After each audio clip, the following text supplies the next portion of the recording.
Bacaan dari kitab Keluaran. Beginilah firman Tuhan. Janganlah orang asing kau tindas atau kau tekan, sebab kamu pun pernah menjadi orang asing di tanah Mesir. Seorang janda atau anak yatim janganlah kamu tindas. Jika engkau sampai menindas mereka ini, pasti aku akan mendengarkan seruan mereka jika mereka berseru-seru kepadaku dengan nyaring. Maka murkaku akan bangkit dan aku akan membunuh kamu dengan pedang, sehingga istrimu menjadi janda dan anak-anakmu menjadi yatim. Jika engkau meminjamkan uang kepada salah seorang dari umatku, yakni orang yang miskin di antaramu, janganlah engkau berlaku sebagai seorang penagih hutang terhadap dia, dan janganlah kamu bebankan bunga uang kepadanya. Jika engkau sampai mengambil jubah temanmu sebagai gadai, maka haruslah engkau mengembalikannya sebelum matahari terbenam, sebab hanya itulah saja penutup tubuhnya, hanya itulah pembalut kulitnya. Jika tidak, pakai apakah ia pergi tidur? Maka apabila ia berseru-seru kepadaku, aku akan mendengarkannya, sebab aku ini pengasih. Demikianlah sabda Tuhan. Syukur kepada Allah.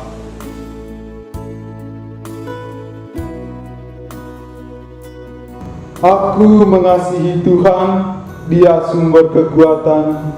Hidupku kan menjadi aman dalam lindungannya.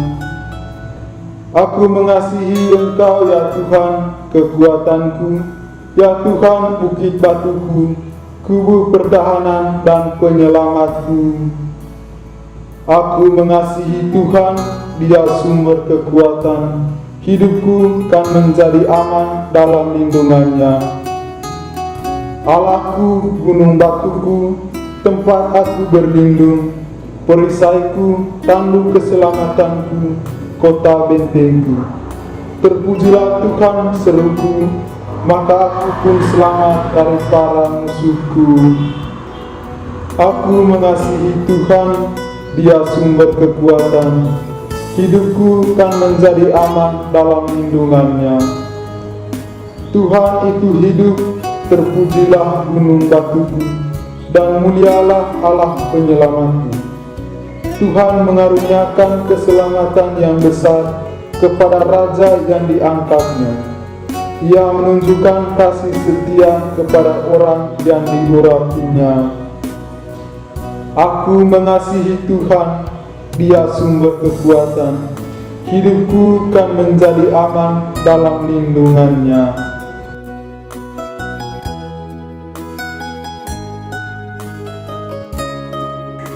Bacaan dari surat pertama Rasul Paulus kepada jemaat di Tesalonika.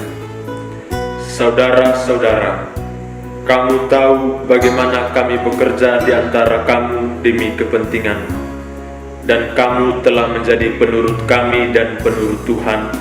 Dalam penindasan yang berat, kamu telah menerima firman Tuhan dengan sukacita yang dikerjakan oleh Roh Kudus, sehingga kamu telah menjadi teladan untuk semua orang yang percaya di wilayah Makedonia dan Akaya. Karena dari antara kamu, firman Tuhan bergema bukan hanya di Makedonia dan Akaya. Di mana-mana telah tersiar kabar tentang imanmu kepada Allah, sehingga kami tidak usah berbicara lagi tentang hal itu.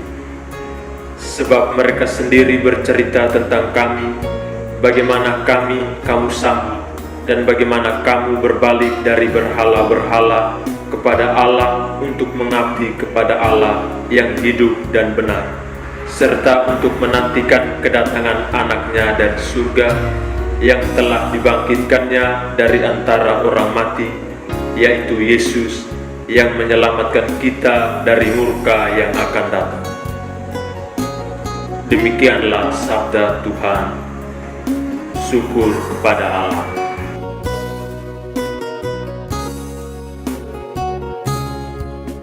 Inilah Injil Yesus Kristus menurut Matius. Dimuliakanlah Tuhan. Ketika orang-orang Farisi mendengar bahwa Yesus telah membungkam orang-orang Saduki, berkumpullah mereka. Seorang dari mereka, seorang ahli Taurat, bertanya untuk mencobai dia, "Guru, hukum manakah yang terbesar dalam hukum Taurat?" Jawab Yesus kepadanya, "Kasihilah Tuhan Allahmu dengan segenap hatimu, dengan segenap jiwamu, dan dengan segenap akal budimu. Itulah hukum yang utama dan yang pertama. Dan hukum yang kedua yang sama dengan itu ialah, kasihilah sesamamu manusia seperti dirimu sendiri. Pada kedua hukum inilah tergantung seluruh hukum Taurat dan kitab para nabi." Demikianlah Injil Tuhan. Terpujilah Kristus. Bapak, Ibu, saudara-saudari terkasih dalam Tuhan. Dalam Gereja Katolik, kita mengenal 3 kebajikan teologis, yakni iman, harapan, dan kasih.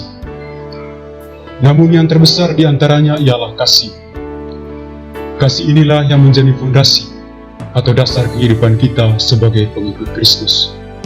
Artinya, bahwa kita mesti membangun hidup kita di dalam cinta kasih Allah, baik kepada Allah sendiri maupun kepada sesama di sekitar kita.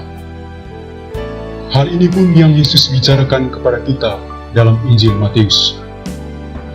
Yesus dengan tegas mengatakan kepada kita bahwa kasih kepada Allah dengan segenap hati, dengan segenap jiwa, dan dengan segenap akal budi merupakan hukum yang pertama dan utama. Dan hukum yang kedua yang sama dengan itu ialah mengasihi sesama seperti mengasihi diri kita sendiri. Yesus mengajarkan kita cinta kasih, sebab dalam kisah penciptaan, Allah menciptakan manusia berdasarkan kasih-Nya. Duns Scotus, seorang teolog Katolik, pernah mengatakan demikian, "Cinta merupakan aktivitas Allah yang paling luhur dan mulia. Oleh dan di dalam cinta, Allah dengan tindakan kehendak-Nya yang bebas menciptakan dan memelihara semua ciptaan-Nya, teristimewa manusia. Maka kita sebagai ciptaan dan pengikut-Nya mesti membangun hidup kita di dalam cinta kasih Allah. Semangat memupuk sikap saling mengasihi menunjukkan bahwa Allah hidup dalam diri setiap orang yang mengikutinya." Dalam surat pertama Yohanes bab 4 ayat 16 berkata, "Allah adalah kasih, dan barang siapa tetap berada di dalam kasih, ia tetap berada di dalam Allah, dan Allah di dalam dia." Perintah saling mengasihi merupakan sesuatu yang harus kita lakukan. Dalam surat kedua Yohanes menyerukan bahwa inilah perintah itu, yaitu bahwa kamu harus hidup di dalam kasih, sebagaimana telah kamu dengar dari mulanya. Dan inilah kasih itu, yaitu bahwa kita hidup menurut perintahnya. Bapak, Ibu, saudara-saudari terkasih dalam Tuhan, hidup di dalam kasih merupakan panggilan kita sebagai pengikut Kristus. Namun, kasih yang dimaksudkan Yesus ialah bukanlah kasih yang abstrak atau sebuah konsep yang hampa makna, melainkan kasih mesti diwujud nyatakan dalam tindakan nyata. Sebab pada dasarnya, kasih akan menemukan maknanya di dalam tindakan konkret di tengah hidup kita dengan sesama. Yesus sendiri telah mengorbankan dirinya mati atas kayu salib demi menebus dosa-dosa manusia. Yesus selalu berkata, "Tidak ada kasih yang lebih besar selain kasih seorang yang memberikan nyawa demi sahabat-sahabatnya." Kematian Yesus di atas kayu salib hendak menunjukkan kepada kita bahwa dasar dari kasih ialah memberi atau berkorban. Memberi bukan berdasarkan prinsip do ut des, yakni saya memberi supaya engkau juga membalasnya setimpal dengan apa yang saya berikan. melainkan kasih yang lahir dari ketulusan hati dan niat yang murni. Lebih daripada itu, karena kita sadar bahwa itulah kasih yang sejati yang diajarkan Tuhan kepada kita. Namun dalam kehidupan kita setiap hari, kita terkadang bahkan seringkali lalai untuk hidup di dalam kasih yang diajarkan Allah. Begitu banyak orang di samping kita yang sungguh membutuhkan bantuan kita, tetapi toh hati kita tertutup untuk membantu mereka. Orang-orang yang berada di samping kita itu ialah orang janda, yatim piatu, orang miskin dan papa, sebagaimana terdapat dalam bacaan pertama. Bila kita terus mengabaikan mereka, sama halnya kita menindas mereka, sebab membantu atau berkorban terhadap sesama merupakan wujud konkret dari kasih yang diajarkan Allah kepada kita. Namun bila kita terus membuka hati dan membuka diri untuk menolong sesama, maka kita pantas disebut sebagai pengikut Kristus yang sejati. Oleh karena itu, marilah kita hidup dan bertumbuh di dalam kasih Allah, bukan hanya dalam kata-kata hampa, melainkan juga dalam tindakan nyata. Dengan demikian, Tuhan pun akan membalasnya dengan menganugerahkan keselamatan kekal kepada kita. Semoga